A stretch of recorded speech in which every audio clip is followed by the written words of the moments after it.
श्री सच्चिदानंद सद्गुरु साईनाथ महाराज की जय। सद्गुरु श्री साईनाथुनि शरद बाबूजी की जय।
श्री सच्चिदानंद सद्गुरु साईनाथ महाराज की जय। सद्गुरु श्री साईनाथ शरद बाबू जी की जय। శ్రీ సాయినాథాయ నమః. శ్రీ సాయి సచ్చరిత్రము 16వ అధ్యాయం. రాజాధిరాజ చక్రవర్తి శాంతి సింహాసనంపై విరాజిల్లు మూర్తి స్వానంద సామ్రాజ్యాధిపతి గురు మహారాజా, మీకు అనన్యంగా వందనం చేస్తున్నాను. అభేద భక్తి సహజ స్థితి ఇరుప్రక్కలా మీకు వింజామరులు వీచుతాయి. స్వానుభూతి సత్యప్రతీతి మీకు గౌరవంగా గాలిని వీచుతాయి. ఆత్మస్థితి ఛత్రాన్ని, శాంతి వివేకం దండాన్ని ధరించి ఉంటాయి. మాయామోహాది షడ్రిపులు మీ వద్ద ఒక క్షణమైనా నిలవజాలవు. 4 వేదాలు, షడ్దర్శనాలు, అష్టాదశ పురాణాలు వైతాళికుల వలె ఉన్న మీ జ్ఞాన ప్రకాశం, స్వానందం వ్యాపించి ఉన్న మీ సభావైభవం ఎంత గొప్పది! విరక్తి, భక్తి, శుద్ధ జ్ఞానం, శ్రవణ మనన నిధిధ్యాసలు, ఆత్మానుసంధానం, సాక్షాత్కారం ఈ అష్టప్రధానులు మీ సేవలో ఉంటాయి. శాంతి, దాంతి అనే దివ్యమణులు కంఠాభరణాలుగా మెరుస్తుంటాయి. మీ వాణి వేదాంత సాగర సుధా తరంగిణి వలె మధురమైనది. పదునైన జ్ఞానమనే ఖడ్గ ప్రహారంతో నరకటానికి లేచిన మీ హస్తాన్ని చూచి భవవృక్షం గడగడ వణుకుతుంది. జయ నిరంజన అవ్యయ గుణాతీత యోగిరాజ, దీనులను ఉద్ధరించడానికి పరోపకారార్థం మీరు శరీరాన్ని ధరించారు. గత అధ్యాయంలో ఒక భక్తుని కోరిక నెరవేరి అతని మొక్కును తీర్చినప్పుడు బాబా అతని నిర్ణయాన్ని తెలియపరచారు. సద్గురువుకు ఎప్పుడూ ఏ కోరికలు ఉండవు. వారి కోరికలను శిష్యులు తీర్చగలరా? వారు శిష్యులకు సేవ చేసి శిష్యుల కోరికలను తీర్చి వారిని కోరికలు లేనివారిగా చేస్తారు. వారికి భక్తితో పత్రిని పుష్పాలను అర్పిస్తే అతి ప్రేమగా స్వీకరిస్తారు. అదే అహంభావంతో అర్పిస్తే వెంటనే తిరస్కరిస్తారు. సచ్చిదానంద సాగరులైన వారికి బాహ్యోపచారాల అవసరం ఏముంటుంది? అయినా గౌరవభావంతో ఉపచారాలను చేస్తే సంతోషంగా స్వీకరిస్తారు. ఏమీ తెలియని అజ్ఞాన ముసుగును కప్పుకొని జ్ఞానాన్ని ప్రసాదిస్తారు. మర్యాదను అతిక్రమించకుండా మధురమైన శిక్షణను ఇస్తారు. భక్తితో వారి సేవను చేసిన వారు బ్రహ్మ సాయుధ్యాన్ని పొందుతారు. అందువల్ల ఇతర సాధనలన్నీ వదిలి గురు సేవలోనే లీనమైపోవాలి. ఆ సేవలో బద్ధకం, అలసత్వం ఉన్నా, గొప్పగా విర్రవీగినా సాధకులు చిక్కులలో పడిపోతారు. అసలు ముఖ్యమైనది గురు చరణాలయందు దృఢ విశ్వాసం. శిష్యులు స్వయంగా ఏమీ చేయలేరు. సద్గురువే వారిని దారిలో పెట్టాలి. శిష్యులకు తమ అపాయాలు తెలియవు. వారికి అవి తెలియకుండానే గురువు వారికి ఉపాయాలను తెలియజేస్తారు. త్రిభువనాలలో వెతికినా గురువు కంటే మరో గొప్ప దాత ఎవరు ఉండరు. శరణాగతులకు పరమశరణ్యమైనటి వారికి అనన్యంగా శరణు పొందుదాం. వారిని చింతామణితో పోల్చాలనుకుంటే చింతామణి కేవలం కోరుకున్న వారినే ఇస్తుంది. గురువు భక్తులకు పరమ ఆశ్చర్యం కలిగేలా మనసు కోరని దానిని ఇస్తారు. గురువును కల్పతరువుతో పోల్చాలంటే అది కల్పిత వస్తువులనే ఇస్తుంది. కానీ గురుదేవులు మనసు ఊహించని నిర్వికల్ప స్థితిని కలిగజేస్తారు. కామధేనువు కోరుకున్న కోరికలను తీరుస్తుంది. గురువు అంతకంటే అధికం. ఆశించని ఆత్మస్థితిని వారు తప్ప ఎవరు ప్రసాదించగలరు? ఇప్పుడు శ్రోతలకు నా విజ్ఞప్తి. గత అధ్యాయం చివర బ్రహ్మజ్ఞాన ప్రాప్తిని కోరిన వ్యక్తి కథ చెప్తానన్నాను కదూ, ఆ కథను వినండి. బ్రహ్మజ్ఞానాన్ని ఆశించి వచ్చిన భోక్తను బాబా ఎలా తృప్తిపరిచారు, తమ భక్తులకు పరమార్థాన్ని ఎలా ఉపదేశించారో వినండి. సత్పురుషులు ఎల్లప్పుడూ ఏ కోరికలు లేనివారు. వారి కోరికలన్నీ పూర్తిగా తీరిపోయి ఉంటాయి. కానీ అత్యాశ గల భక్తులు కోరికలు తీరక ఎల్లప్పుడూ అసంతృప్తితో ఉంటారు. కొందరు పుత్ర సంతతి కోరితే, కొందరు అఖండ రాజ్య సంపత్తిని, మరికొందరు భక్తి విశ్వాసాలను కోరుకోగా, ఒకరిద్దరు మాత్రమే ప్రపంచం నుండి ముక్తిని కోరుకుంటారు. ఇట్లే ధన సంపాదనలో నిమగ్నుడైన ఒక భక్తుడు బాబా యొక్క గొప్ప కీర్తిని విని వారిని దర్శించుకోవాలని తలచాడు. అతని ఇంట చాలా సంపద ఉంది, సంతానం ఉన్నారు, అపరిమితంగా దాసదాసి జనం ఉన్నారు. అతనికి ఉదారమూర్తి అయిన బాబాను దర్శించుకోవాలని తోచింది. బాబా గొప్ప బ్రహ్మజ్ఞాని, సాధు సత్పురుషుల మకుటమణి, అమోఘమైన లీలలను చేస్తారు. అట్టివారి చరణాలపై మస్తకాన్ని ఉంచుతాను. నాకు ఇతర ఏ కొరత లేదు. నేను బ్రహ్మజ్ఞానాన్ని అడుగుతాను. అది గాని అవలీలగా లభిస్తే నేను ధన్యుణ్ణవుతానని తలచాడు. అప్పుడు అతని మిత్రులు బ్రహ్మను తెలుసుకోవడం సులభం కాదు. నీ వంటి లోబికి బ్రహ్మ ప్రకటనవడం దుస్సాధ్యం. ధనం, భార్యాబిడ్డల కంటే వేరే ఆనందం తెలియని వానికి బ్రహ్మ కేవలం భ్రాంతి. అట్టి వారికి విశ్రాంతి ఎక్కడిది? ఇంద్రియ శక్తి క్షీణించిన తరువాత ప్రపంచంలో ఎవరూ గౌరవించరు. అప్పుడు ఖాళీగా ఊరికే కూర్చుని బ్రహ్మ గురించి ఆలోచనలు అల్లుకుంటారు. నీ బ్రహ్మ జిజ్ఞాస కూడా అలాంటిదే.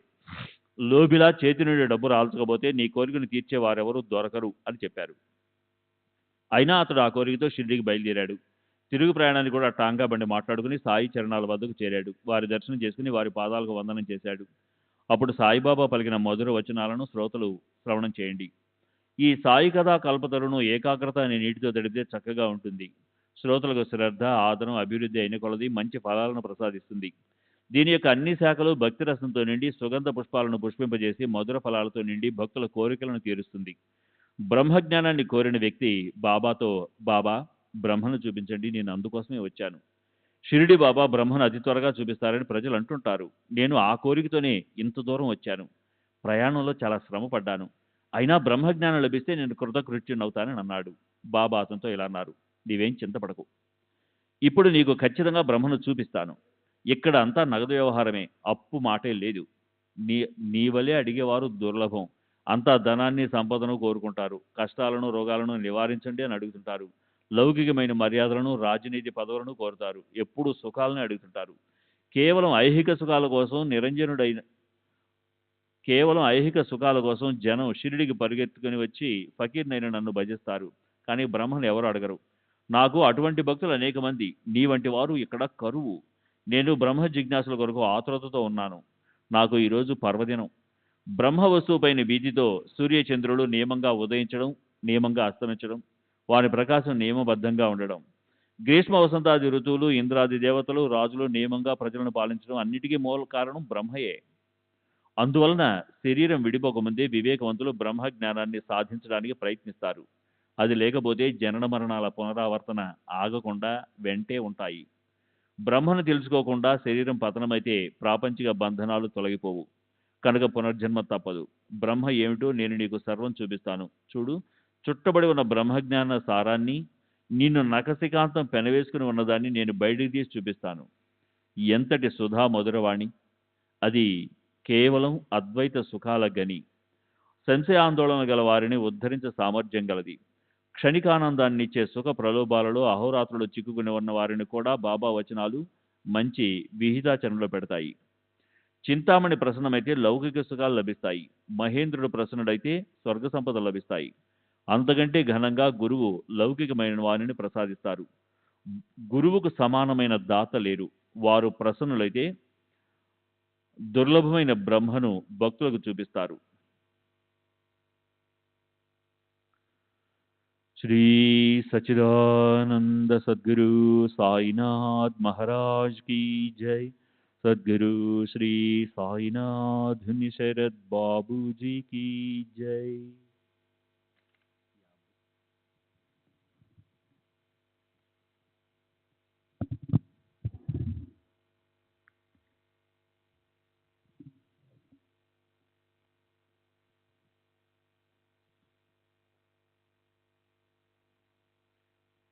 ఇంతకంటే ఘనంగా గురువు అలౌకికమైన వాణ్ణి ప్రసాదిస్తారు. గురువుకు సమానమైన దాత లేరు.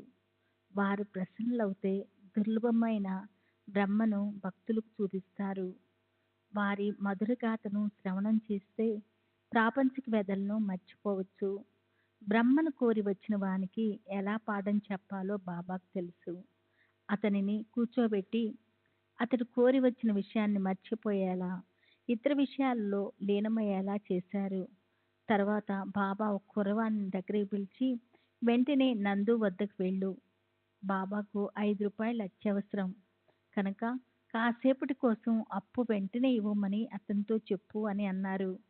ఆ అబ్బాయి నందు వద్దకు వెళ్ళగా అతని ఇంటికి తాళం వేసి ఉంది. వెంటనే తిరిగి వచ్చి ఆ విషయాన్ని బాబాకు మనవి చేశాడు. బాబా అబ్బాయితో, మళ్ళీ వెళ్ళు, బాలా వ్యాపారి ఇంటి వద్దే ఉండి ఉంటాడు. అదే మాట అతనితో చెప్పి రూపాయలను తీసుకుని రా అని చెప్పారు. అక్కడికి వెళ్ళటం కూడా వృధా అయింది. బాలా కూడా అప్పుడు ఇంట్లో లేడు. ఆ మాటే అబ్బాయి బాబాతో ఆదరంగా చెప్పాడు. బాబా వెంటనే అతనిని మరో ఒకరిద్దరి వద్దకు పంపారు. ఆ అబ్బాయి వృద్ధాగా తిరిగి అలసిపోయాడు. కానీ ఎక్కడా గవ్వైనా దొరకలేదు. సర్వంతర్యామి అయిన సాయిబాబాకు ఆ సమయాన నందు కానీ బాలా వ్యాపారి కానీ ఇంట్లో ఉండరని పూర్తిగా తెలుసు. మానవుని రూపంలో కదలాడుతూ మాట్లాడుతూ ఉన్న సజీవ బ్రహ్మ సాయి. వారికి 5 రూపాయలు కరువా? బ్రహ్మను కోరి వచ్చిన వ్యక్తి కోసం అలా అద్భుతాన్ని చేశారు. బంధువులు ఇంటికి వస్తే వారి కోసం తయారు చేసిన హల్వా, ముచ్చాస్తనము వగైరా ఇతరులకు కూడా లభిస్తుంది. బ్రహ్మజ్ఞానాన్ని కోరిన వ్యక్తిని నిమిత్త మాత్రునిగా చేసి సాయిబాబా అందరి శ్రేయస్సు కొరకై భక్తులకు బోధించారు. ఆ వ్యక్తి జేబులో 250 రూపాయల నోట్ల కట్ట ఉన్నదని సాయినాథులు తెలుసుకున్నారు. మరి అది అతనికి తెలీదా? అతనికి కళ్ళు లేవా? జేబులో నోట్ల కట్ట ఉండగా బాబాకి ఇవ్వాలా వద్దా అన్న ఆలోచనలో పడ్డాడు. సాయికి 5 రూపాయలు అప్పుగా అదైనా ఒక గడియ కోసం ఇవ్వటానికి అతనికి మనసు రాలేదు. బ్రహ్మ సాక్షాత్కారాన్ని కోరటానికి వచ్చాడు. సాయి మహారాజు సత్యసంధులు. వారు అప్పుగా అడిగిందైనా కొంచెమే కదా, పోనీ ఇద్దామని అనిపించినా మనస్సు మారిపోయి ఇవ్వలేదు. 5 రూపాయలు ఇవ్వటానికి ప్రాణం ఒప్పుకోలేదు. ఈ చిన్న సహాయం చేయలేని వాడు మూర్తిభవించిన లోభమే కదా. బాబా యందు నిజమైన భక్తి భావం కల మరెవరైనా అయితే ఆ అపు ఆ అపవింతను ఆ అప్పు వింతను కళ్ళప్పగించి చూడ్రు. బ్రహ్మ కోసం నిజంగా ఎంతో తప్పించేవాడైతే అతనికి విషయం అర్థం కాకుండా ఉంటుందా? ఏమో, నాకు అలా అనిపించదు. ధనం పైన వ్యామోహం అతన్ని కమ్మలించి వేసింది. పోనీ ఊరికేమైనా కూర్చోవాలా అంటే అదీ లేదు. వెంటనే తిరిగి వెళ్ళిపోవాలని త్వరపడసాగాడు. ఓ సాయిబాబా, బ్రహ్మను ఇప్పుడే చూపించు అని అడిగాడు. నీవు కూర్చుని చోటే బ్రహ్మను చూపించాలనే కదా ఇప్పటి వరకు నా ప్రయత్నం, నీకేం అర్థం కాలేదా అని బాబా అన్నారు. బ్రహ్మ కొరకు పంచ ప్రాణాలు, పంచ కర్మేంద్రియాలు, పంచ జ్ఞానేంద్రియాలు, మనోబుద్ధి అహంకారాలు సమర్పించవలసి ఉంటుంది. బ్రహ్మజ్ఞానం లభించే మార్గము కఠినం. అది అందరికీ సులభ సాధ్యం కాదు. సమయం వచ్చినప్పుడు ప్రకటమై అదృష్టమున్న వారికి అది వెంటనే లభిస్తుంది. హిరణ్య గర్భ పదవి వరకు ఐహిక విషయాలన్నిటి యందు విరక్తిని అనాసక్తిని కలిగిన వారే బ్రహ్మ విద్య ప్రాప్తికి అధికారులు. ఈ కించింతైనా విరక్తి లేని వానికి ఎవరైనా బ్రహ్మోతత్వోపదేశము చేస్తే మాత్రం అతనికి ఫలితం ఏముంటుంది? ఉత్తమ అధికారులు బ్రహ్మజ్ఞాన బోధన గ్రహిస్తారు. కానీ సాంప్రదాయానికి బద్దులైన మధ్యమాధికారులకు క్రమంగా బోధించాలి. ఒకటి విహాంగమ మార్గము, రెండోది పరంపర సోపాన మార్గము. అయితే అనాధికారులకు బ్రహ్మబోధ వృద్ధాశ్రమ. ఒక్క ఆత్మజ్ఞానం తప్ప బ్రహ్మప్రాప్తికి శ్రేష్టమైన సాధనం లేదు. ఇది సత్యమైన వేదాంత వచనమైనప్పటికీ అది అందరి ఆధీనంలో ఉందా? ఆ అభ్యాసము మరియు శ్రమ తప్పనిసరి. ఎముకలు పులలైపోవాలి. అప్పుడు గురుకృప ప్రకాశంతో బ్రహ్మజ్ఞానము మెల్లమెల్లగా చేజిక్కుతుంది. నేను ఈశ్వరుణ్ణి, నేను నియంతను అని హిరణ్య గర్భునికి అహం కలిగినప్పుడు తన స్వస్వరూపాన్ని మర్చిపోవడంతో విశ్వం యొక్క ఉద్భావం కలిగింది. నేనే బ్రహ్మను అన్న జ్ఞానం కలిగినప్పుడు జ్ఞాత ఆత్మస్వరూపంలో విలీనమై నప్పుడు అదే విశ్వభాష విసర్జన అనే శృతి ఘోషిస్తుంది. ఆత్మ జాగృతి కాగా అంతఃకరణ వృత్తి బ్రహ్మతో ఏకరూపమైనప్పుడు బ్రహ్మాజ్ఞలో విశ్వము ఆహుతి అయి సృష్టి అంతా భస్మమైపోతుంది. జీవుల స్థితి కూడా ఇదే. మాయా భ్రమ నివృత్తి కాగానే తాడు కిరణాలు ముత్యపు చిప్ప వీని ఆభాస వెంటనే తొలగిపోతుంది. ముత్యపు చిప్ప అన్న జ్ఞానం లేకపోవటమే వెండి అని భ్రమించడానికి కారణము. వెండి జ్ఞానం కలగగానే అది ముత్యపు చిప్ప అన్న విషయం తెలుస్తుంది. భ్రమ నివృత్తి కాగానే వెండి అన్న భ్రమ తొలగిపోయి ముత్యపు చిప్ప అన్న జ్ఞానము స్పష్టమవుతుంది. అనన్యమైన ఈ మోహ లక్షణాలన్నీ జ్ఞానదీపంతో ప్రకాశింపజేయండి. ఆ జ్ఞాన మాలిన్యాన్ని క్షాళన చెయ్యండి. అప్పుడు భ్రాంతి నశిస్తుంది. జనన మరణాల బంధనమే లేకపోతే మోక్షం కోసం సంయమానం ఎందుకు? వేదాంతానికి మనకు ఏం సంబంధం? ఈ ప్రబంధము ఎందుకు? నేను బద్ధుణ్ణి, నేను ముక్తుణ్ణి కావాలి అనే దృఢ నిశ్చయాశక్తి గల ఉన్నవారు మాత్రమే ఇక్కడ అర్హులు. అత్యంత అజ్ఞానులు కానీ లేదా పూర్ణ జ్ఞానులు కానీ కారు. అసలే బద్ధులే కానప్పుడు ఇక ఎలాంటి ముక్తి? ఇదంతా వస్తుస్థితి. బంధనము మరింత ముక్తి ఇవి రెండు త్రిగుణాల సమాగమము వల్లనే అని అందరికీ అనుభవం. ద్వైతం లేని చోట ఎవరు ఎవరిని బంధించడము విడిపించడము? అద్వైతంతో ద్వైతం పోతే అక్కడ ఎవరు బద్ధులు కారు, ముక్తులు కారు. పగలు రాత్రి అన్న వానిని సూర్యుడు సృష్టించాడా? ఇవి దృష్టి దోషం వల్లనే. కానీ సూర్యుడు తటస్థడు.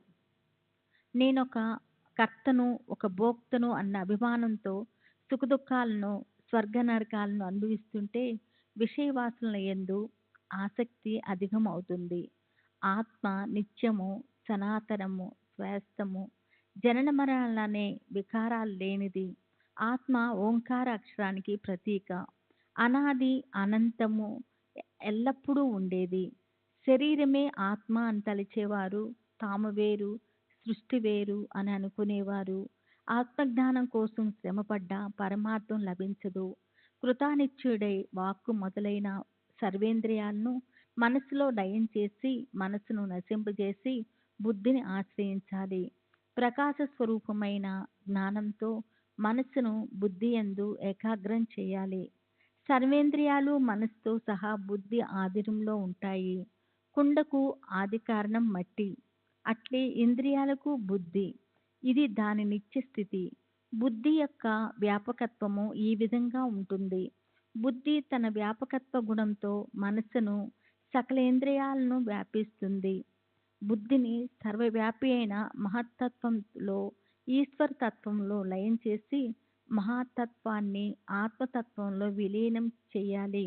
ఈ విధంగా సామరస్యాన్ని సాధిస్తే ఆత్మస్వరూపం నిర్ధారణంగా ప్రకటమవుతుంది. అప్పుడు వెండి ఎండమావి సర్పాకారము కేవలం దృష్టి వికారాలని అర్థమవుతుంది. ఈ అశేష విశేషరహితమైన విశేషరహితమైనటిది జనన మరణాలు లేనట్టి ఆత్మదర్శనం లేనిదే శ్రేయస్సు లేదు అవి అని సత్పురుషులు ఎప్పుడూ చెప్తుంటారు. కార్యాలకు ఒక కారణం ఉంటుంది, కానీ ఆత్మ స్వయంభూ కారణం లేనిదే. ఆత్మ పురా ఆపి నవ సనాతనమైనది, నూతనమైనది, స్వభావ సిద్ధంగా బుద్ధికి అందనది. ఆకాశం వలె అవిచ్ఛిన్నము, సృష్టి లయకులకు అతీతము. ఓం ప్రణవం ఆత్మకు ఆలంబనము. ఆత్మ నిరాధారము, నిష్కళంకము. పరబ్రహ్మను తెలుసుకోవాలి, ఆ పరబ్రహ్మను పొందాలి.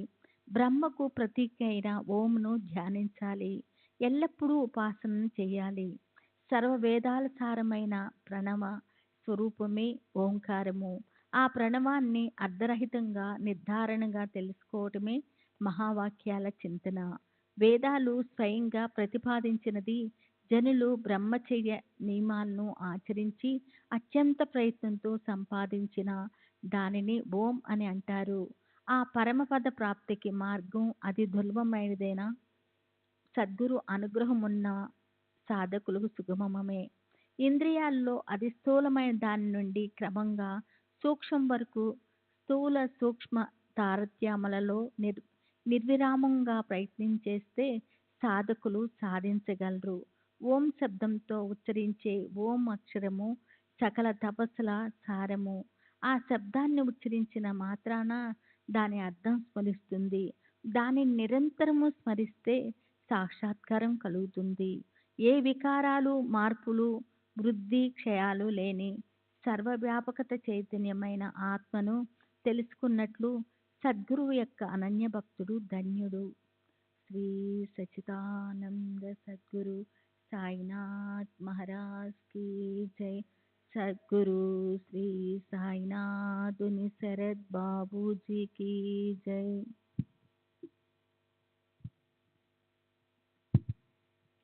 श्री सच्चिदानंद सद्गुरु साईनाथ महाराज की जय. सद्गुरु श्री साईनाथ शरद बाबू जी की जय. ఆధ్యాత్మిక, ఆది భౌతిక, ఆది దైవికమనే త్రివిధ తాపాలలో ఎల్లప్పుడూ తప్పించిపోయేవారు ఈ భాగ్యాన్ని ఎలా అనుభవించగలరు? ఈ వైభవం ఒక్క సత్పురుషులకే పరిమితం. అజ్ఞానం వలన జనన మరణాల భ్రమణ, దాని నుండి నివృత్తి పొందడానికి సాధన బ్రహ్మ మరియు ఆత్మ ఒకటే అన్న ఏకత్వ భావన. అది ఇక్కడే సంభవం. విషయ కల్పనాలు లేని శూన్య స్థితి కలిగినప్పుడు అహం బ్రహ్మోస్మితి అనే భావం కలుగుతుంది. వేదాలలోని మహావాక్యాన్ని అనంతరం స్మరిస్తూ ఉంటే బుద్ధి సహజస్థితిని పొందుతుంది. అప్పుడు గురు వచనాలు, శాస్త్ర ప్రమాణాలు అనుభవంలోనికి వచ్చి అంతర్బాహ్యకరణ వృత్తి మనసుతో సహా శాంతించి ఆత్మజ్ఞానం లభిస్తుంది. అదే ఉత్తమ దర్శన ప్రాప్తి. అప్పుడు విషయ సుఖాలపై విరక్తి కలిగి అజ్ఞానం మొదలగు హృదయ గ్రంథులు విడిపోయి అవ్యక్తంలో ప్రవేశం దొరుకుతుంది.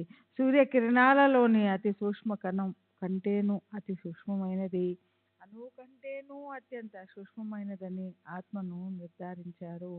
పెద్ద వస్తువుల కంటే పెద్దది బ్రహ్మాండం, బ్రహ్మాండం కంటేను మహత్తరమైనది ఆత్మ. అయినా ఇవన్నీ సాపేక్ష ప్రమాణాలు. ఆత్మ ప్రమాణాతీతం. సూక్ష్మత్వంలో అనోరణీయాన్, సూక్ష్మమైన దానికంటే సూక్ష్మం. మహత్తులో మహత్తు పరిమాణం కలది. ఆత్మకు నామరూపాదులన్నీ కేవలం ఉపాధులు. ఆత్మ నిరుపాధికం, పరిపూర్ణం.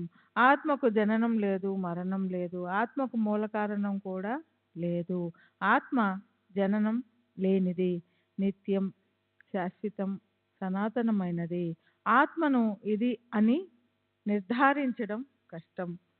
ఓంకార ప్రతీక అయిన బ్రహ్మయే దాని మూల స్వరూపం.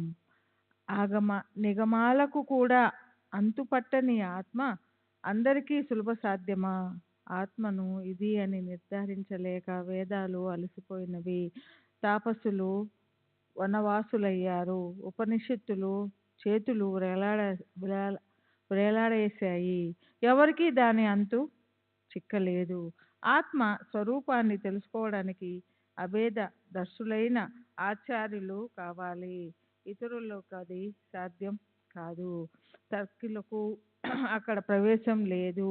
కేవలం తర్కం చేసేవారికి అక్కడ చోటు లేదు. వారు భ్రమలలో గిరగిరా తిరుగుతూ ఉంటారు.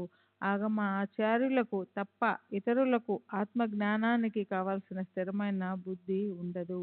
స్వబుద్ధి కల్పన సిద్ధాంతాలనే అనంత తారలు 84 లక్షల జనన మరణాలను తప్పించలేవు. ఆగమ ఆచార్యుడని చంద్రుడు ఒక్కడు చాలు. అజ్ఞానాంధకారం లవలేశమైన ఉండదు. బహు ప్రయాసాలతో ఇతరులు సాధించలేని దానిని సద్గురువును దృఢంగా పట్టుకున్న వారు అల్ప ప్రయాసతో సాధించగలరు. వారికి బ్రహ్మజ్ఞానం ప్రకటమవుతుంది. దానితో అజ్ఞానం తొలగిపోయి సచిదానంద స్వరూపం స్థిరపడి ఆత్మస్వరూప స్థితి అనుభవంలోనికి వస్తుంది. దీనికి మరో పేరు మోక్షం. జీవులు అధికంగా అపేక్షించదగినది ఇదే. దీనికోసమే జీవులు నిరంతరం చాలా శ్రమ పడతారు. దీనికోసమే బ్రహ్మ యోగనిష్ఠులు ఎల్లప్పుడూ అంతర్నిష్టలో ఉంటారు. మనసు చంచలమైనప్పుడు విషయాలు కల్లోలపరుస్తాయి. ఆత్మస్వరూపంలో స్థితులైన వారి మనస్సు స్థిరపడి విషయాలు క్షీణించిపోతాయి. ఆత్మస్వరూపానికి విముఖంగా ఉన్నవారిని విషయాలు కలవరపడతాయి. కానీ స్వరూపోన్ముఖులైన వారి నుండి విషయాలు మొహం చాటేస్తాయి. మోక్షాన్ని మాత్రమే కోరుకుంటూ ఇహపర సుఖాలను ఇతర విషయాలను అనుమాత్రమైన ఆశించకుండా ఉండే వారే మోక్షానికి అర్హులు. వీనిలోని ఒక్క లక్షణం లోపించిన వారు ముముక్షువులు కారని బాగా తెలుసుకోవాలి. అలాంటి వారు ఒక కన్నే ఉన్నా 2 కన్నులతో చూస్తూ ఉన్నట్లు నటించే వారిలా ముముక్షువుల వల్లే కేవలం నాటకమాడేవారు. అహంకారం తొలగి పోనంత వరకు, లోభం నిర్మూలమవునంత వరకు, మనసు వాసనారహితం కానంత వరకు బ్రహ్మజ్ఞానం నాటుకోదు. శరీరమే ఆత్మ అని అనుకునే బుద్ధియే భ్రాంతి. బంధనానికి కారణం ఆసక్తి. విషయ సుఖాల ఆలోచనలను విడిచిపెడితే బ్రహ్మజ్ఞాన ప్రాప్తి హస్తగతం అవుతుంది. నిర్గుణ బ్రహ్మ సాక్షాత్కారం కఠిన కార్యం. అందువలన సగుణ బ్రహ్మ యొక్క ఉపాసనలోని మర్మాన్ని తెలుసుకోవడమే బుద్ధిమంతుల ధర్మం. ఆత్మ సర్వజీవులలో నిగూఢంగా ఉంటుందన్న తత్వం వేదాంతులకు తెలుసు. కానీ దీనిని అనుభవపూర్వకంగా అంతటా తెలుసుకోవడం ఎలా? ముందు చిత్తశుద్ధి కావాలి. ఆ పైన సూక్ష్మమైన కుశాగ్ర బుద్ధి ఉండాలి. అప్పుడే ఆత్మ దయతో తప్పక స్వయం ప్రకటమవుతుంది. ఆత్మ నిత్యం, ఏ వికారాలు లేనిది. ఆత్మను తెలుసుకున్నవారు శోకరహితులు. వారే ధైర్యవంతులు, ధీమంతులు. వారే భవం నుండి ముక్తులు. ఇక్కడ ప్రవచన ప్రావీణ్యం కానీ, గ్రంథ ధారణాశక్తి కానీ, లేక వేద శృతుల విశ్లేషణ గాని అవసరం లేదు. ఆత్మ ఏ మార్పు చెందక నిత్యం ఉండేది. శరీరం అనిత్యం, అశాశ్వతం, అనవతస్థితం, ఎప్పుడు మార్పు చెందేది అని తెలుసుకొని తమ శ్రేయస్సును సాధించుకునే వారు యోగ్యాయోగ్యాలను తెలుసుకున్న దక్షులు, ఆత్మజ్ఞానులు, సదా నిర్భయులు. వారు ఒకటే తప్ప రెండవది లేదన్న అద్వితీయ భావంతో శోకాన్ని తొలగించుకున్నవారు. ఆత్మజ్ఞానం కఠినమైనప్పుడు ప్రవచనాల శ్రవణంతో దాని అంతు పట్టనప్పుడు కేవలం మేధస్సు మాత్రం ఏం చేయగలదు? అయినప్పటికీ ఉపాయాలతో ఆత్మను తెలుసుకోవచ్చు. ఎల్లప్పుడూ ఏ కోరికలు లేక ఆత్మ జ్ఞానాన్ని మాత్రమే కోరుకునే వారికి, ఆత్మను చాలా అధికంగా అపేక్షించే వారికి ఆ పరమ ప్రయోజనం. శ్రవణాది సమయాలలో ఆత్మను నేనే అన్న అభేద దృష్టి కలిగి దానినే అనుసంధానం చేసేవారిని ఆత్మ అనుగ్రహిస్తుంది. ఎల్లప్పుడూ దురాచారాలలో ఆసక్తులై అస్థిరులై అశాంతితో అలమటించే వారి మనసు ఏకాగ్రం కాదు. అటువంటి వారు జ్ఞానులైనా సరే ఆత్మ జ్ఞానాన్ని పొందలేరు. శృతి స్మృతి ప్రతిపాదితమైన యోగ్యమైన కర్మలను చేస్తూ అవిహిత కర్మలను త్యాజించి ఎల్లప్పుడూ ఏకాగ్ర చిత్తులై ఉండేవారికి ఆత్మ అంకితమైపోతుంది. దుశ్చరితాల నుండి విముఖులై ఆచారులైన గురు చరణాలలో వినమ్రత కలిగి ఫలాపేక్ష లేని వారికి ఆత్మ ప్రాప్తిస్తుంది. విషయ సుఖాలలోని కోరికలు తీరినంత వరకు, కేవలం ఆత్మనే కోరుకున్నంత వరకు, సకల మనోవృత్తి ఆగిపోనంత వరకు ఆత్మారాముడు దుర్బలం. జిజ్ఞాసుల తపస్సును గని ఆత్మకు స్వయం దయ కలిగి తన స్వరూపాన్ని తానే ప్రకటన చేస్తుంది. కానీ ఇది గురువు లేకుండా సులభ సాధ్యం కాదు.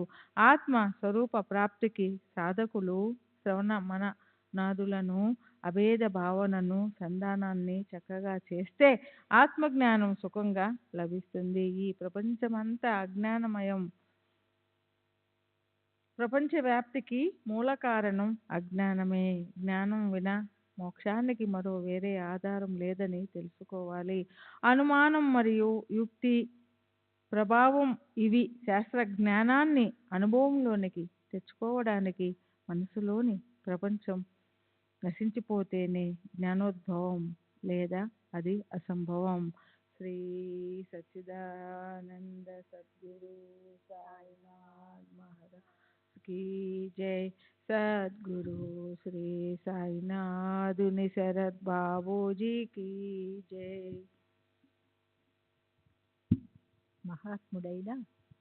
మహాత్ముడైన పాపాత్ముడైన జీవాత్మయే పరమాత్మ అని తెలుసుకుని వ్యవహరించేవారు మహాత్ముడు.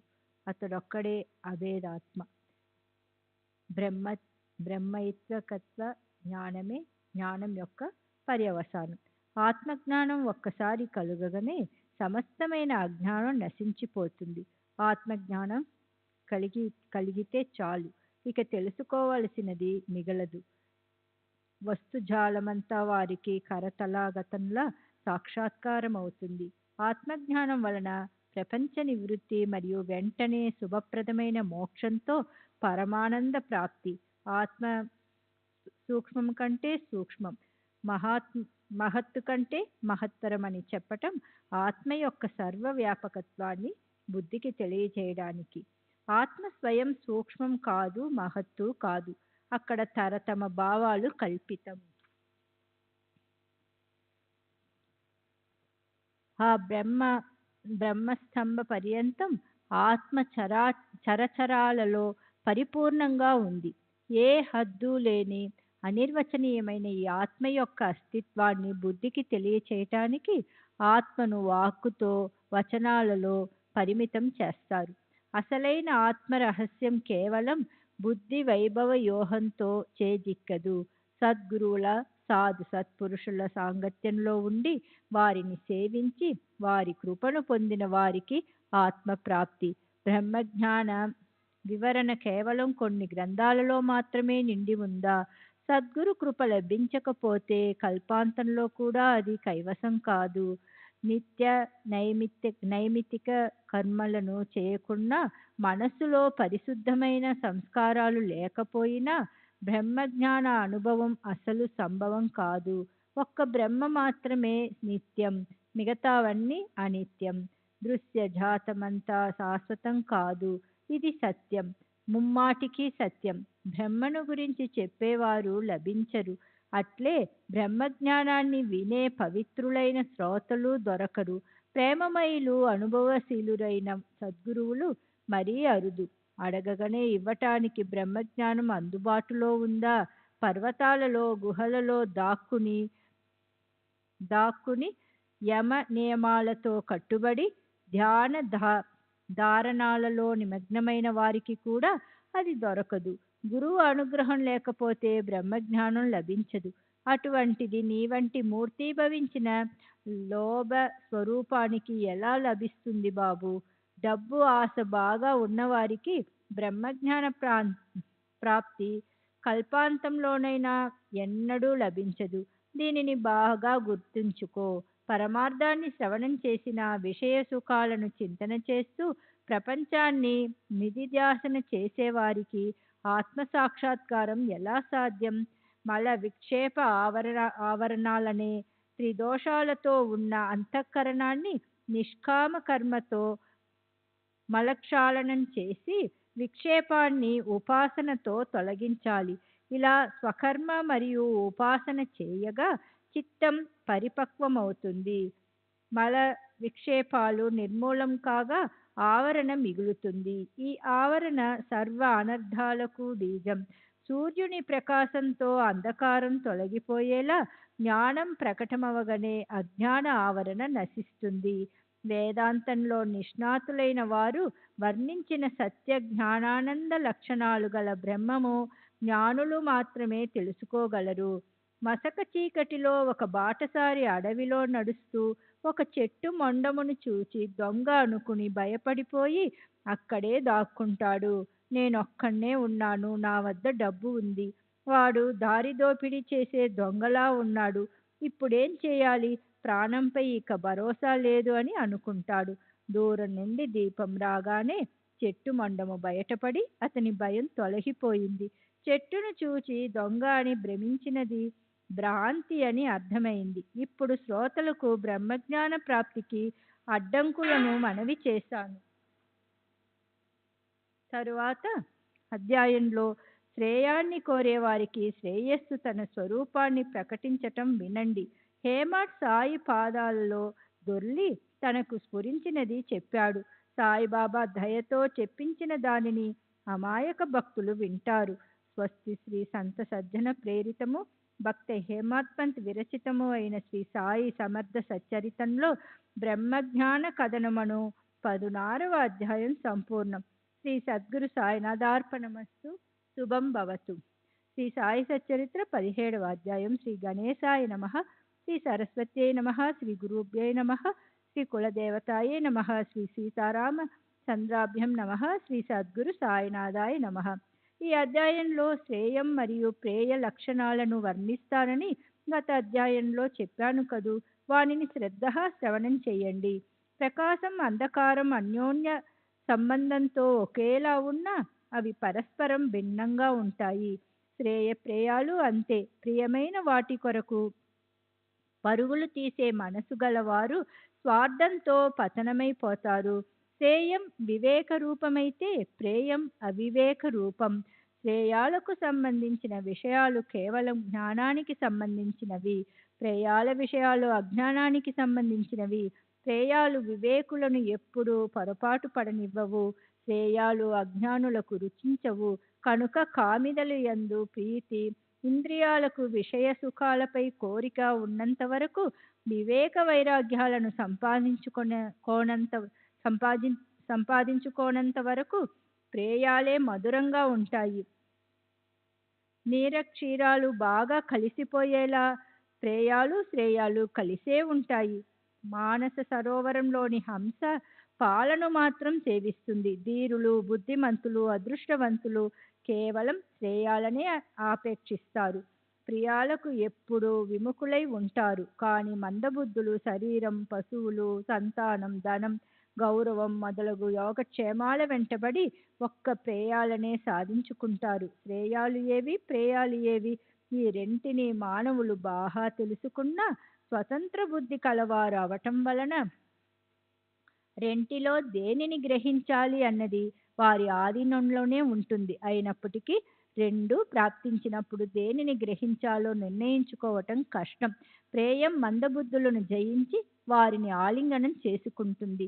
మీరు కలిసిన పాలలో నుండి పాలను మాత్రమే గ్రహించే అంశల ప్రేయాన్ని వదిలి శ్రేయాన్ని స్వీకరించాలి.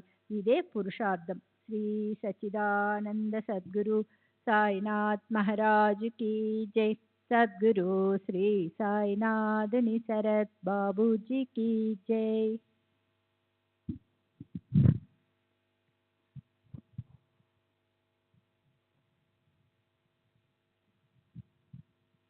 श्री सच्चिदानंद सद्गुरु साईनाथ महाराज की जय. सद्गुरु श्री साईनाथ निसरत बाबूजी की जय. శ్రేయం మరియు ప్రేయం ఈ రెండు మానవుల స్వాధీనంలో ఉన్న వివేకహీనులు మందబుద్ధులు వారిని తెలుసుకునే సమర్థులు కారు.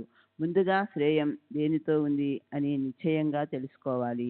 ఆ తర్వాత ఏవైనా ప్రతిబంధకాలు కలిగితే వారిని పూర్తిగా తొలగించుకోవచ్చు. ఇక్కడే పురుషార్థాలు కళ్ళెదుట గట్టిగా నిలబడతాయి. కనుక బుద్ధితో బాగా నిశ్చయించుకొని శ్రేయాల కొరకే పోరాడాలి. ప్రపంచం యొక్క చక్రభ్రమణం అంతుపట్టనిది. అహర్నిశలు ఆగకుండా తిరుగుతూనే ఉంటుంది. భయంకరము నివారించడానికి వీలులేని ఆధ్యాత్మికాది 3 తాపాలను మానవులు సహిస్తారు. దానివలన అత్యధికమైన దుఃఖాలను సహిస్తూ విసిగిపోయి వారిని తొలగించుకోవడానికి సుఖకరమైన సాధనాలను వెతుకుతారు. భరించలేని భవచక్ర భ్రమణం ఆగడానికి ఏ సాధనాలున్నాయని శ్రద్ధగా అన్వేషిస్తారు. గొప్ప భాగ్యం వలన ఇటువంటి బుద్ధి పుట్టినప్పుడు పురుషార్థత ఉదయిస్తుంది. అప్పుడు తమ స్వార్థం కొరకు సాధనోపాయాలను కనిపెడతారు. అనాది అవిద్య లేక మాయా ముచ్చపు చిప్పలోని వెండి ఎండమావురులోని నీరు వలె వ్యర్థం. అభాస రూపమైన మాయ గొప్ప అంతరాయం. దీనిని నశింపజేయాలి. స్వప్నంలో బంగారపు వడగళ్ల బాన పడుతుంది. అవసరానికి పనికి వస్తుందని అత్యంత శ్రమతో వారిని మూట కట్టుకునే ప్రయత్నం చేస్తే మెలకువ రాగానే అవి మాయమైపోతాయి. కనిపించే వారిని కనిపించని వారిని అనుభవించాలన్న భోగలాలస, ఆశ, తృష్ణ మరియు కోరికలను ఇవన్నీ ఎప్పుడూ ప్రతిబంధకాలని తెలుసుకోవాలి. ముందు వీనిని సమూలంగా ఊడబెరకాలి. సూర్యకాంతిలో చూడలేని దానిని, బుద్ధికి అందని దానిని, వేద శృతులకు అంతుపట్టని దానిని గురువు తమ చేత్తో చూపిస్తారు. కామక్రోధాలనే ఈ 2 మనోవృత్తులు జ్ఞాన ప్రాప్తిని కలుగనీయవు. పైగా శ్రవణ మనన సమాధులను వెంటనే భంగం చేస్తాయి. దీపం కర్పూరంతో సమాగమనమైతే పరస్పరం ఒకదానిని మరొక దానితో తోసేయడం సాధ్యమా? ఈ 2 కలవడమే తడవుగా కర్పూరం దీపమై వెలుగుతుంది. శృతి స్మృతులయందు అవిహితమని చెప్పిన దుష్కర్మలతో అనవతరం మునిగి ఉండి విహితావిహిత కర్మలను తెలుసుకోలేని వ్యక్తి శాస్త్రజ్ఞాని అయితే మాత్రం ఏం ప్రయోజనం? అట్లే అంతఃకరణలోని కలవరం కారణంగా ఎప్పుడూ అశాంతిగా ఉండేవారు, ఇంద్రియ లోలత్వం వలన మనసులో ఆందోళన పడేవారు జ్ఞానంలో పరిపూర్ణులు కాలేరు. ఆచారాలను ఎరిగిన గురుపుత్రుడు మనసులో సంతృప్తిని కలిగి ఉంటాడు. నిశ్చలమైన మనసుతో ఆత్మానుసంధానం చేసేవాడొక్కడే జ్ఞాన సంపన్నుడు. సంసారి అయినా, మోక్షాన్ని కోరేవాడైనా తన అసలు గమ్యాన్ని చేరుకోవాలంటే శరీర రథాన్ని స్వాధీనంలో ఉంచుకోవాలి. కేవలం వాచాలుడు ఏం చేయగలడు? ఇక్కడ వాగ్దాటికి చోటే లేదు. అసలైన అభ్యాసం అవసరం. శరీరాన్ని రథంగా భావించి స్వయం స్థిరంగా కూర్చోవాలి. శరీరమనే రథంలో తన బుద్ధిని సారథిగా చేసి దానిలో యజమానిని స్వయంగా స్థిరమైన మనసుతో స్వయంగా స్థిరమైన మనసుతో కూర్చోవాలి. విషయాలు పరుగులు తీసే మార్గాలను అధిగమించడానికి బుద్ధిని సారథిగా నియమించి ఉచ్చంఖలంగా ఉన్న దశేంద్రియాలనే గుర్రాలను మనస్సనే పగ్గంతో స్వాధీనంలోనికి తెచ్చుకోవాలి. ఈ పగ్గం స్వేచ్ఛగా పరిగెత్తితే గుర్రాలను అదుపులో ఉంచుతుంది కనుక దీనిని సారథి చేతికిచ్చి నీవు స్వస్థ చిత్తంతో కూర్చో. సారథి కుశలుడు, నిపుణుడు అయితేనే గుర్రాలు బాగా పరిగెత్తుతాయి. కానీ బలహీనమైన మనసు అనే పగ్గానికి ఇంద్రియాలనే గుర్రాలు అదుపులో ఉండవు. వివేకంతో ఉన్న బుద్ధి యొక్క సారథ్యం ఉండి నిగ్రహము ఏకాగ్ర చిత్తము ఉన్నవారికే పరమ పద ప్రాప్తి. ఇతరులు మార్గంలో అలసిపోవడమే. మనసు ఎప్పుడూ చెడుగా ఉన్న వారికి శాంతి ఉండదు, వారికి పరమాత్మ ప్రాప్తి కలుగదు, జనన మరణాల చక్రం తప్పదు. ఇటువంటి గొప్ప పరమపద ప్రాప్తి స్వయం ప్రకటమైనప్పుడు ఇది నిజంగా ఎక్కడుంది అని మనసులోని సంశయం దూరమవుతుంది. ఇక్కడ వాదోపవాదాలు పనికిరావు. పరమేశ్వరుని అనుగ్రహంతోనే ఆత్మ యొక్క స్థానం తెలుస్తుంది. ఇతర వాదాలు వ్యర్థం. తర్కంలోని చాతుర్యం ఇక్కడ పనికిరాదు. తర్కం చేసే వారి మతి కుంటుపడుతుంది. అమాయకులైన భావికులే సిద్ధిని పొందగలరు. ఇదే ఇక్కడి విశేషం. ఉత్తమమైన సమ్యజ్ఞానానికి కారణమైన ఆ గతి వేరు, ఆ బుద్ధి కూడా వేరుగా ఉంటుంది. ఉత్తమమైన జ్ఞానాన్ని ప్రసాదించే ఆగమాలను ఎరిగిన వారు వేరుగానే ఉంటారు. అమూల్యమైన శరీరం వృధాగా పాడైపోతూ ఉంటుంది. ధనకాంక్ష మధ్యాహ్నపు నీడ వంటిదని మరియు హరి యొక్క మాయ దుర్గమమని తెలుసుకొని సత్పురుషుల చరణాలను ఆశ్రయించాలి. సత్పురుషులు భవసాగరాన్ని దాటించే నౌకలు. నీవు వానిలో ఒక ప్రయాణికుడివి కావాలి. వారు తప్ప తీరాన్ని తీర్చగల సమర్థులెవరు? వివేక వైరాగ్యాల జంటను మూటకట్టుకున్న వారు జడులైన మూఢులైన రాయి వంటి కఠినులైన భవసాగరం దాటడం వారికి కష్టం కాదు. భగవంతుని షడ్గుణ ఐశ్వర్యాలతో వైరాగ్యం వారి ప్రథమ ఐశ్వర్యం. అది మనోభాగ్యవంతులకు తప్ప ఇతరులకు దుర్లభం. విహిత కర్మలను చేయకపోతే చిత్తశుద్ధి జరగదు. చిత్తశుద్ధి లేక జ్ఞానం సంపాదన సంభవం కాదు. కనుక కర్మ ఒకటే జ్ఞానప్రాప్తికి మూల కారణమని తెలుసుకోవాలి. నిత్య నైమిత్తిక కర్మానుష్ఠానాల ద్వారానే మనోమాలిన్యాలు క్షాళనమవుతాయి. ఇలా పరిశుద్ధమైన అంతఃకరణలో వివేక వైరాగ్యాలు ఉత్పన్నమై శమధమాది సాధనా సంపత్తి లభించి ఈ శరీరమందే మోక్షప్రాప్తి కలుగుతుంది. ఫలాపేక్షను జయించి ఏకాగ్రచిత్త యోగంతో గురువును అనన్య శరణుదొచ్చు వారిని సద్గురువులు అక్కున చేర్చుకుంటారు. బాహ్య ప్రవృత్తి లేని భావికులు అనన్య భక్తులు జ్ఞానప్రాప్తితో ప్రజ్ఞావంతులవుతారు. ఇతర ఉపాయాలు పనికిరావు. జ్ఞానం లభించిన తరువాత అధర్మ మార్గాలను అనుసరించేవారు ఇహపరాలకు దూరమై క్రింద కాక పైన కాక త్రిశంకులాల మధ్య వ్రేలాడుతారు. జీవుల అజ్ఞాన ప్రాప్తియే వాస్తవంగా ప్రపంచ ప్రవృత్తి. ఆత్మజ్ఞాన ప్రాప్తితో ప్రపంచం నివృత్తి అవుతుంది. ఆత్మని తెలుసుకున్నవారు ఎల్లప్పుడూ అహంభావరహితులై ఉంటారు. వారికి ప్రపంచంలోని ధర్మాధర్మాలు శుభాశుభాలు హితాహితాలు ఏమవసరం? తాను శరీరమే అన్న అహంభావం తొలగిపోయిన వెంటనే ప్రపంచ విషయాల యందు నివృత్తి కలుగుతుంది. అదే జీవుని యొక్క పరమాత్మ స్థితి అని నిశ్చయంగా గ్రహించాలి. ప్రాపంచిక ప్రవృత్తి ఉన్నప్పుడు శత్రువులు మిత్రులు ఉంటారు. కానీ నివృత్తి యందు అలా కాదు. అంతటా నేనే కనిపించగా ఇక శత్రుత్వం మిత్రుత్వం ఎక్కడుంటుంది? ఇటువంటి మహాసుఖం ముందు శరీరానికి కలిగే దుఃఖం ఏపాటిది? ఈ మహాసుఖం లభించాక ఇంకా ఐహిక సుఖాల కొరకు ఎవరు ఏడుస్తారు? ఐహిక దుఃఖాలు పర్వతాల వలె వారిపై పడ్డా ఏమాత్రం చెలించరు. సర్వత్రా రాజువలే ధైర్యంగా ఎదుర్కొంటారు. భగవంతుడు ఎవరి యందు ప్రసన్నుడవుతాడో వారికి వైరాగ్యాన్ని ఇస్తాడు. దానితో పాటు వివేకాన్ని కూడా చేసి వారిని భవసాగరం నుండి దాటిస్తాడు. అద్దంలో కనిపించే మొహం యొక్క ప్రతిబింబం వలె స్పష్టంగా ఆత్మను దర్శించుకోవాలన్న కోరిక కలిగిన వారికి ఇక్కడ భూలోకం పైన బ్రహ్మలోకం మూడో చోటు లేదు. శ్రీ సచ్చిదానంద సద్గురు సాయినాథ్ మహారాజ్ కీ జై. సద్గురు శ్రీ సాయినాథుని శరత్ బాబూజీ కీ జై. శ్రీ సచ్చిదానంద సద్గురు సాయినాథ్ మహారాజ్ కీ జై.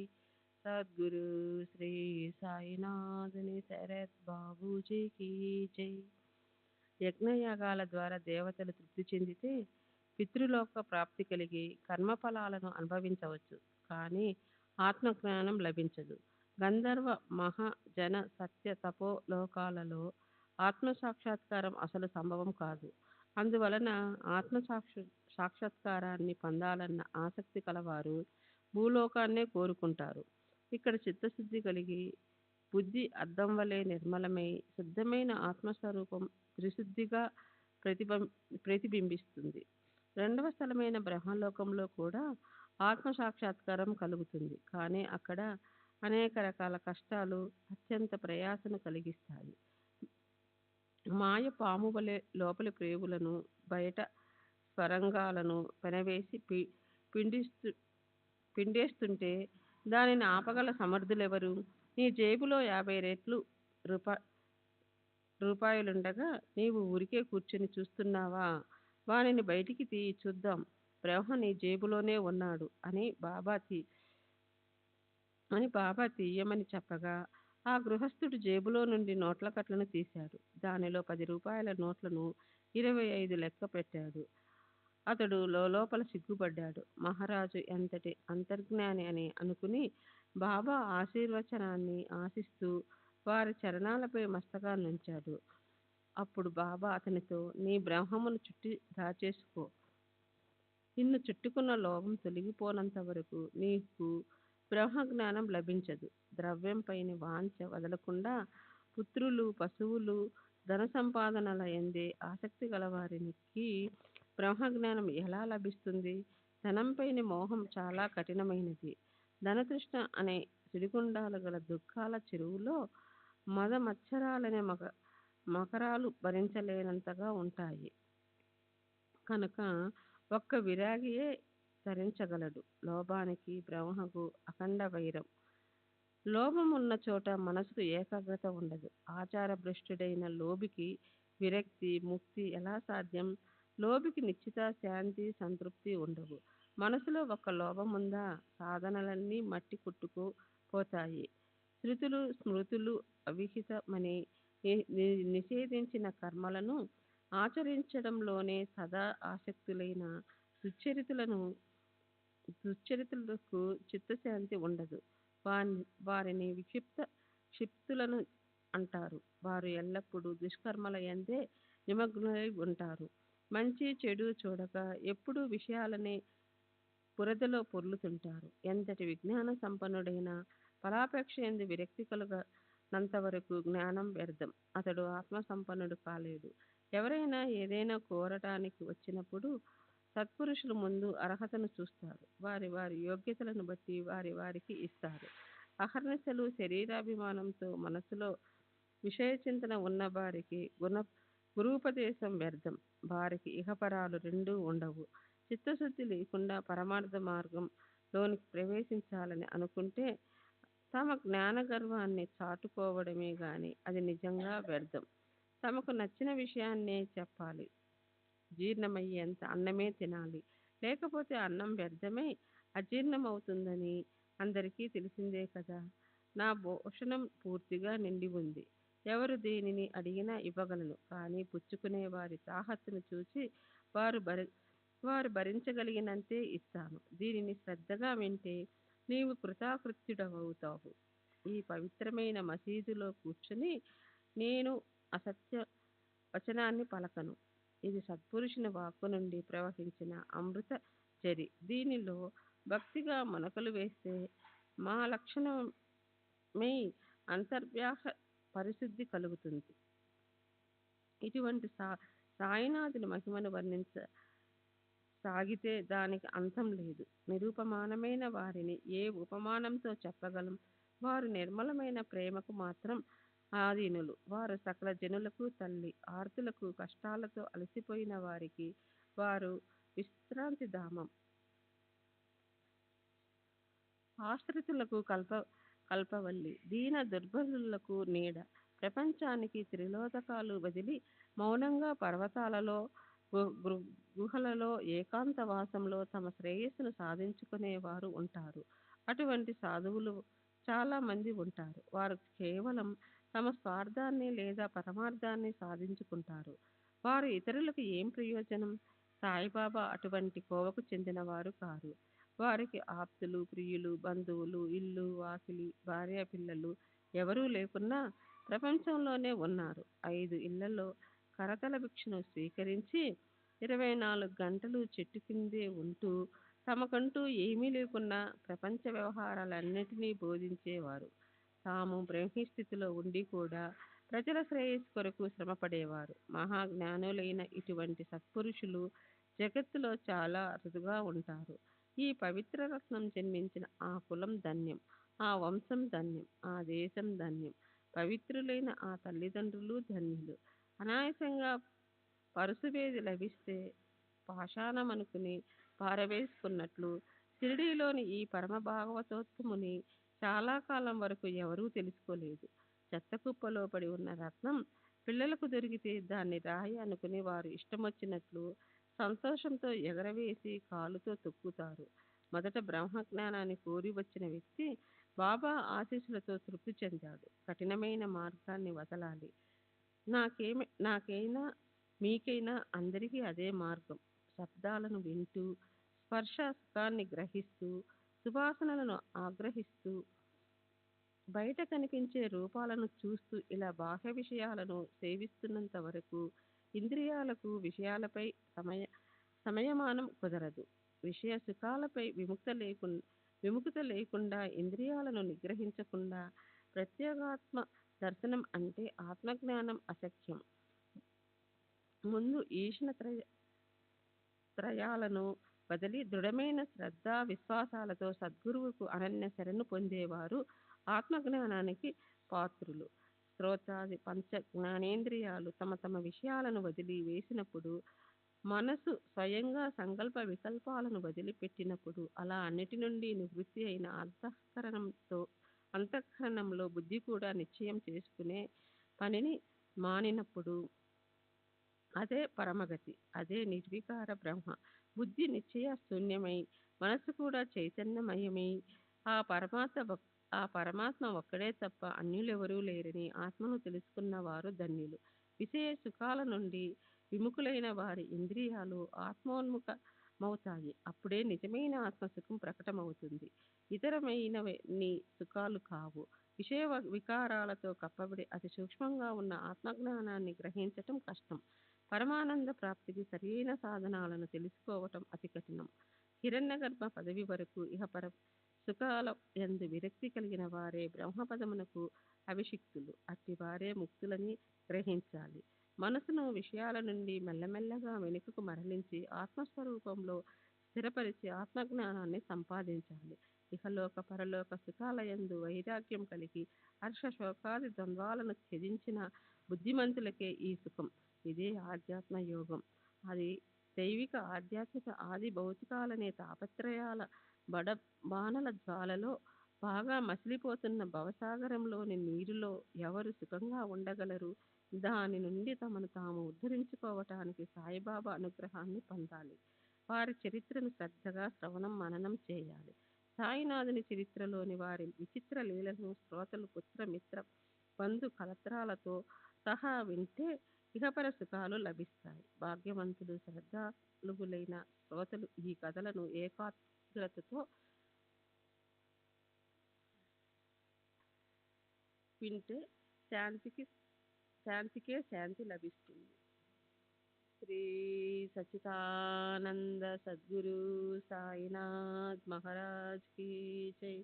సద్గురు శ్రీ సాయినాథ్ శరత్ బాబూజీ కీ జై.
श्री सच्चिदानंद सद्गुरु साईनाथ महाराज की जय। सद्गुरु श्री साईनाथ धुनि शरद बाबू जी की जय। साई रहम नजर करना, बच्चों का पालन करना।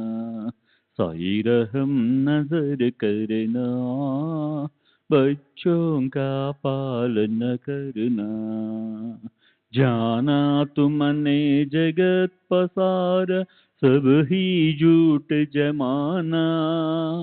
जाना तुमने जगत पसार, सब ही झूठ जमाना। साई रहम नजर करना, बच्चों का पालन करना। साई रहम नजर करना, बच्चों का पालन करना। मैं अंधा हूँ बंदा आपका, मुझसे पद दिखलाना। मैं अंधा हूँ बंदा आपका, मुझसे पद दिखलाना। साई रहम नजर करना, बच्चों का पालन करना। साई रहम नजर करना, बच्चों का पालन करना।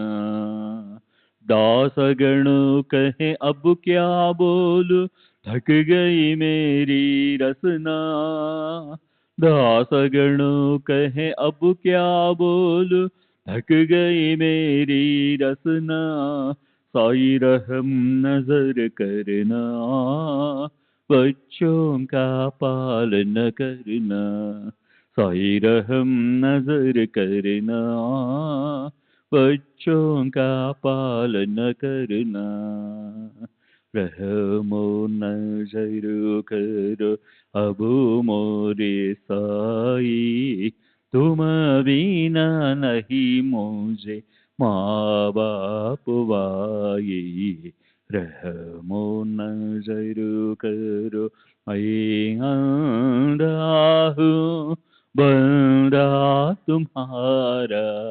मैं अंधा हूँ बंदा तुम्हारा।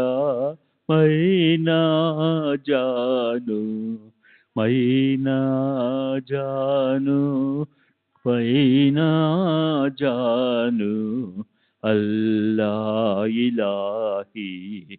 रहमो नजर करो, रहमो नजर करो अब मोरे साई।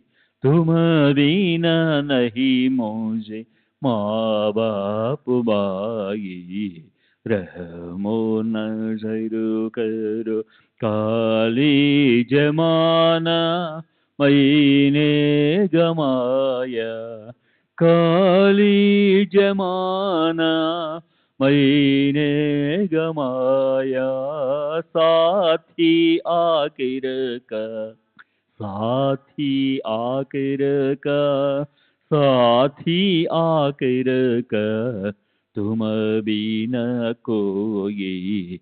रहमो नजर करो, रहमो नजर करो अब मोरे साई।